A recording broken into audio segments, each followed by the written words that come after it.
I will share my screen and walk through a little bit. I have a couple of slides.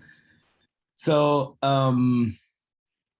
as we speak on Industry 4.0, there are a few themes I will bring up. The first theme that I will bring up is in the fourth revolution, which we call Industry 4.0, and as we all aware of, we're already thinking of 5.0 and metaverse and automation and others. I had the chance to travel in various continents, and the definition of Industry 4.0 is very different by continent. So when I am in Germany, it's all about top-down capability. When I'm in US, it's automation. When I'm in India, it's a quick win. So it all depends on which country you are in. But the biggest thing that Industry 4.0 has given us a challenge to all the leaders, everyone in the industry is it a mandate? Is it a mandate that I have to do? Short answer, it's a mandate, because if you really do a leapfrog into much more resilient supply chain, sustainable supply chain, sustainable manufacturing, and then any kind of distribution, end consumer strategy, connected products, connected operations, connected data, and connected experience, which are the four pillars of Industry 4.0, are very essential to embrace.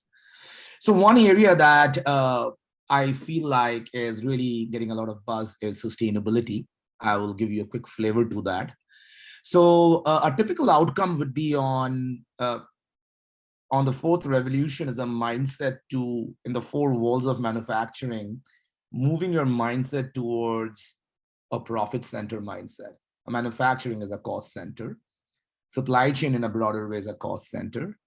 And finally, sales and revenues are, of course, profit center. But if I hit the balance sheet as a cost center being a profit center or a profit impactor, that's where 4.0 comes into play, where manufacturing can also be self-sustained because it collects data, it personifies data, and you can monetize the data, which can be a new revenue stream for manufacturing and really create an impact for forecast accuracy and others.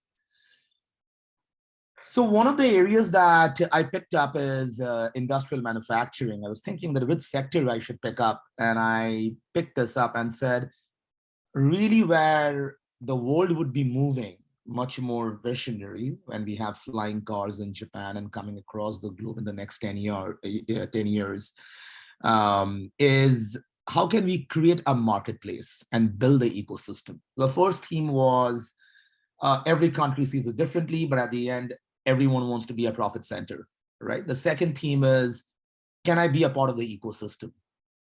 So Industry 4.0 is just not manufacturing execution system or control systems or SCADA systems. It's a concept, it's a principle, it's a passion, it's a journey. And if you have a seat in the marketplace, then you are one of the impactors for 4.0 game.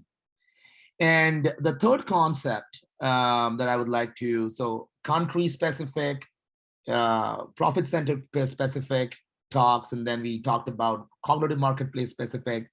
The two more concepts I will bring, and I will move to, and one more concept, and then I'll go to sustainability quickly, is how do you can move your brand from a product to a technology or a much more solutions company. And that's where your connectedness is very important.